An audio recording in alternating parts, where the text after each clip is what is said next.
इस कहानी को जरा ध्यान से सुनिएगा, क्योंकि ये कहानी आपके जिंदगी भर काम आएगी। नमस्कार दोस्तों, एक बार की बात है, एक समय महात्मा बुद्ध नगर वासियों को उपदेश दे रहे थे। महात्मा बुद्ध कह रहे थे कि संसार के इस माया जाल में मत फंसो, संसार से ऊपर उठो, संसार से ऊपर उठकर ही तुम संसार को जी सकते हो। यहां कोई अपना नहीं होता।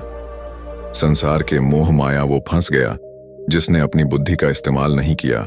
वह व्यक्ति जो समय पर अच्छे कर्म नहीं करता और बुरे कामों में जुट जाता है, वह आने वाले समय में बड़े दुखों का सामना कर सकता है, क्योंकि उसके बुरे कर्म ही उसके दुखों का कारण बनेंगे।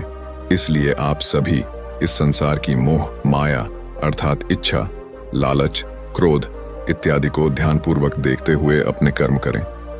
इतना कहकर महात्मा बुद्ध ने अपना उपदेश समाप्त किया और वहां से चले गए।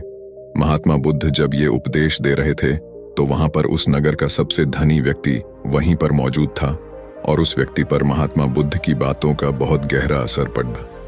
वह सोचने लगा कि अगर सब मोह माया है तो फिर व्यर्थ की मेहनत करना बेकार है, फिर फालतू में क्यों अपने समय को नष्ट किया जाए, जब अंत में कुछ भी नहीं बचने वाला। जब यहाँ पे कोई अपना नहीं होता तो फिर किसके लिए व्यर्थ की मेहनत की जाए। अब उसका मन अब संसारी जीवन में नहीं लगता था। वह संसारी जीवन से हटने लगा। अब उसे अपना सब कुछ किया हुआ व्यर्थ नजर आने लगा था। देखते ही देखते कुछ ही सालों में उसका सारा व्यापार चौपट होने लगा था।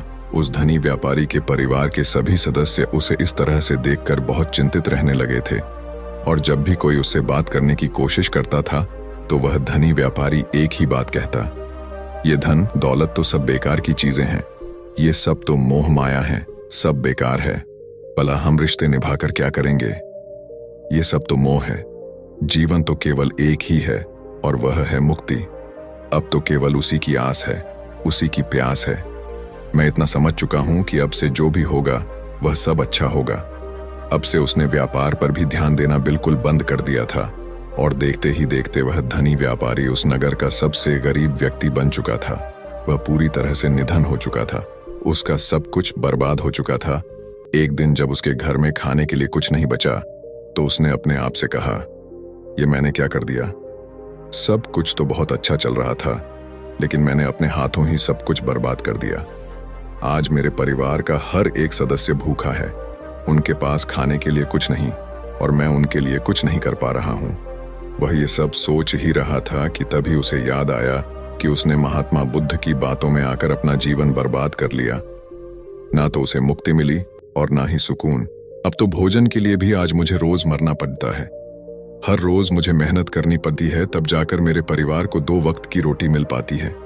अपने परिवार की इस तरह से बुरी हालत देखकर उससे रहा नहीं गया। वह बहुत चिंतित रहने लगा था। तब उसके मन में ख्याल आया कि वह अब किससे मदद मांगेगा, आखिर अब उसका साथ कौन देगा।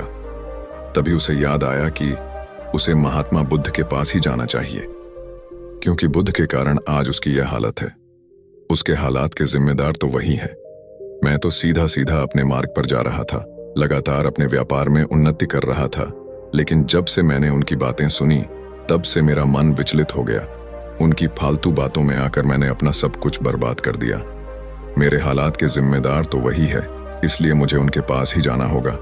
अपने मन में क्रोध लिए 2 दिनों की लंबी यात्रा करके वह महात्मा बुद्ध के पास पहुंचा और क्रोध में आकर महात्मा बुद्ध से कहता है, हे बुद्ध, आपको कोई ज्ञान नहीं, आपने सत्य की प्राप्ति की है।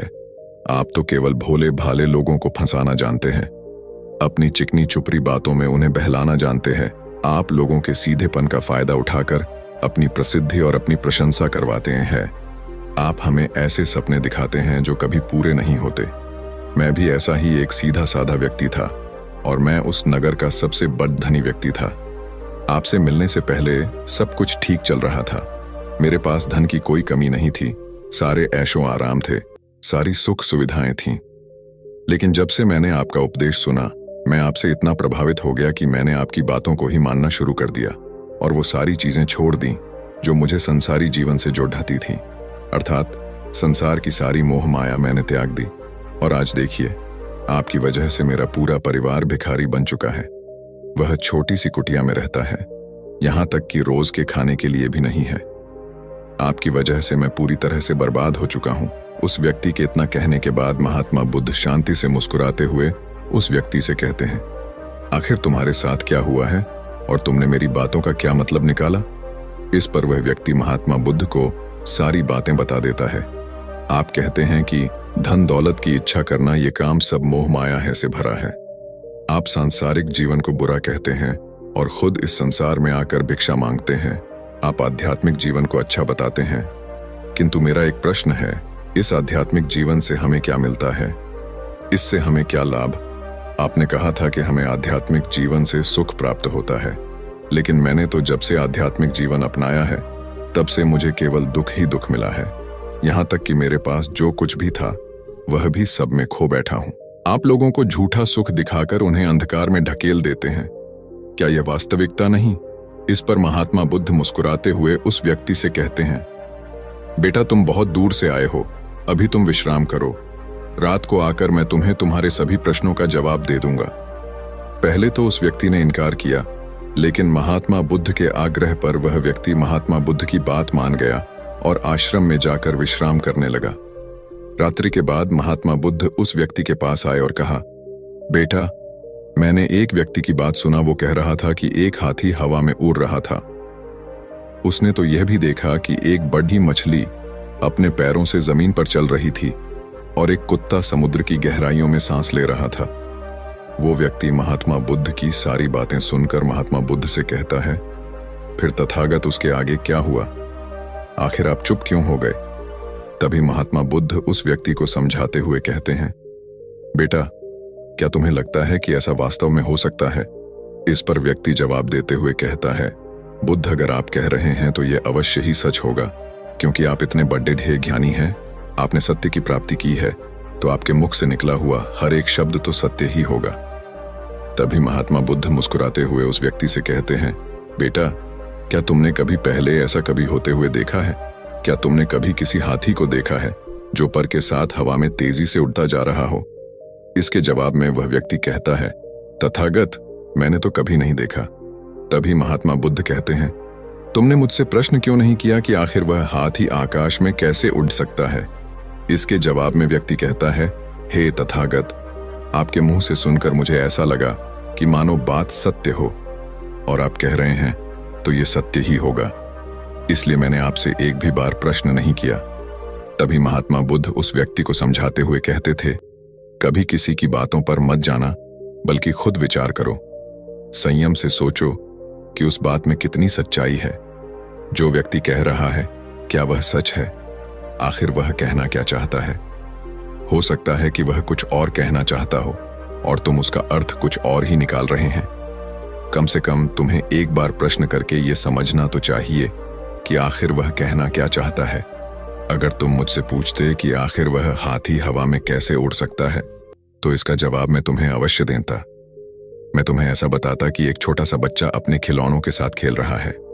वह हाथी को हवा में उड़ा रहा है और कुत्ते को पानी में डूबा रहा, और रही बात मछली की तो वह उसे जमीन पर चला रही है। क्या ऐसा संभव नहीं हो सकता? इसके जवाब में व्यक्ति कहता है, हाँ बिल्कुल ऐसा हो सकता है। महात्मा बुद्ध उस व्यक्ति को कहते हैं, इसी प्रकार मैं कभी किसी को निर्धन या गरीब होने के लिए नहीं कहता। निर्धनता या गरीबी तुम्हारे विकास में बाधक बन जाती है, जिससे तुम और कुछ नहीं सोच पाते, ना ही कुछ समझ पाते हो। इन भिक्षुओं को देखो, जब इन्हें भोजन की आवश्यकता होती है तो यह भिक्षा मांगने के लिए निकल पड़ जाते हैं, लेकिन यह भिक्षा कहाँ से आती है? इसके जवाब में व्यक्ति कहता है, हे तथागत, हर कोई रोज मेहनत करता है ताकि उसके परिवार का पालन पोषण हो सके, और जो वह मेहनत करता है उसके बदले में उसे कुछ पैसे मिलते हैं। उन पैसों से भोजन खरीदता है और वही भोजन वो आपको भी सौंपता है, और वहीं से भिक्षा आती है। तभी महात्मा बुद्ध उस व्यक्ति से एक और प्रश्न करते हैं, बेटा ये बात तो सत्य है, लेकिन तुम क्या मुझे ये बता सकते हो कि आखिर ये धन कहाँ से आता है?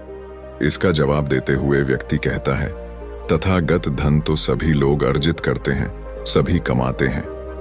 तभी महात्मा बुद्ध इस व्यक्ति को समझाते हुए कहते हैं, ठीक इसी प्रकार दुनिया में यदि हर कोई भिक्षा मांगने लग जाए तो आखिर भोजन कहाँ से आएगा? अनाज कौन उगाएगा? व्यापार कौन करेगा? और लोगों की रक्षा के लिए धन कहाँ से इकट्ठा होगा? लोगों की जरूरतें कैसे पूरी होंगी। ये सुनकर व्यक्ति थोड़ा अचरज में पड़ गया और महात्मा बुद्ध से कहता है, किंतु हे तथागत, आप ही तो कहते हैं कि मनुष्य की इच्छा, कामना और वासना, लालच और क्रोध, ये सभी मनुष्य के विकार है और हमें इनसे दूर रहना चाहिए, तभी वह आत्मज्ञानी कहलाता है। तभी महात्मा बुद्ध कहते हैं, बेटा, मैं तो अभी भी यही कह रहा हूं कि मनुष्य को इन सब चीजों से दूर रहना चाहिए। इस पर व्यक्ति महात्मा बुद्ध की बात काटते हुए कहता है, पर दुनिया तो इसी पर चल रही है, इसके बिना भला या संसार कैसे चल सकता है। हर किसी को पैसों की जरूरत है, बिना पैसों के बाहर अपने परिवार को नहीं चला सकता। वह अपने परिवार का पालन पोषण नहीं कर सकता, वह अपने परिवार के लिए भोजन नहीं ला सकता, और यदि वह पैसे नहीं कमाएगा तो वह भूखा मर जाएगा। तभी महात्मा बुद्ध कहते हैं, बेटा, ये संसार इन चीजों से नहीं चल रहा है, इन चीजों से बिगड़ रहा है। इस पर व्यक्ति कहता है, ये तथागत, आखिर आप क्या कहना चाहते हैं? मैं आपकी बात समझ नहीं पा रहा। संसार में इच्छा, कामना, वासना और क्रोध ही तो है, और जब हम इनका त्याग कर देते हैं तब हम अध्यात्म के मार्ग की ओर आगे बढ़ते हैं, अर्थात मुक्ति के मार्ग पर, यानी कि हम सन्यासी के मार्ग पर चलते हैं। इस पर महात्मा बुद्ध जवाब देते हुए कहते हैं, बेटा, तुमने जो कुछ कहा वह भी एक बहुत बड़ा सत्य है। इच्छा, कामना, वासना और क्रोध ऐसे ही बुरी भावनाओं को छोड़ देने से हम संसार छोड़कर सन्यासी हो जाते हैं, और इन्हीं सभी चीजों को छोड़कर भी हम संसार में जी सकते हैं, धन कमा सकते हैं, मान, पद, प्रतिष्ठा और सम्मान कमा सकते हैं, क्योंकि हम सब अपना कर्म ही तो कर रहे। एक किसान खेती करता है, पर वह अपनी खेती बिना बुरी भावनाओं के भी कर सकता है। एक व्यापारी व्यापार करता है और इस व्यापार में चीजों को यहाँ से वहां पहुंचना होता है, और वह व्यापारी इन चीजों को बिना बुरी भावना के कर सकता है। ठीक उसी प्रकार एक राजा भी अपनी प्रजा की रक्षा करता है, और वह भी अपने कर्म बिना किसी बुरी भावना के कर सकता है। और एक भिक्षु इन सभी लोगों को सही प्रकार और सही कार्य करने के लिए मार्गदर्शन करते हैं। जो उस भिक्षु का क्रम है, जो उसका कार्य है, और जो व्यक्ति जागृत होकर अपने कर्मों का सही पालन करता है, वास्तविकता में वही सन्यासी हैं, वही भिक्षु है। क्योंकि हम जो भी कर्म कर रहे हैं वह हमारा इस संसार में रहने के लिए, जीवित होने के लिए, जीवन जीने के लिए केवल एक माध्यम मात्र ही है। उसे छोड़कर हम कुछ भी नहीं पा सकते, और हमारे सभी कर्म करते हुए हमारा मुख्य उद्देश्य जागृत होना है, खुद को पहचानना है। एक बार यदि हमारे भीतर ज्ञान का उदय हो गया, तब हम चाहे जो भी करें, वह फिर संसारी हो या सन्यासी, सब एक ही होते हैं। इस पर व्यक्ति महात्मा बुद्ध से कहता है, हे बुद्ध, किंतु मैंने तो देखा है कि आप अपने संघ में उन लोगों को भी शामिल कर लेते हैं जो लोग अपने परिवार को छोड़कर आए, अपने माता पिता को, अपने बीवी बच्चों को छोड़कर आए। क्या आप उनसे कभी ये कहते हैं कि जाकर अपनी जिम्मेदारियां पूरी करो और धन कमाओ, और वहीं पर रहकर तुम आत्मज्ञान प्राप्त करो? उस व्यक्ति के प्रश्न का जवाब देते हुए महात्मा बुद्ध कहते हैं, क्या तुम हाथी को हवा में उड़ा सकते हो? इसके जवाब में वह व्यक्ति कहता है, नहीं, मैं नहीं उड़ा सकता। तभी महात्मा बुद्ध कहते हैं, केवल एक बच्चा ही हाथी को हवा में उड़ा सकता है। ठीक उसी प्रकार जिस व्यक्ति को जो बनना है वह तो वह बनकर ही रहेगा। जैसे किसी व्यक्ति को व्यापारी बनना है तो वह व्यापारी बनेगा, ठीक इसी प्रकार यदि किसी व्यक्ति को आत्मज्ञान की प्राप्ति करनी है तो उसे सब कुछ तो त्यागना ही होगा।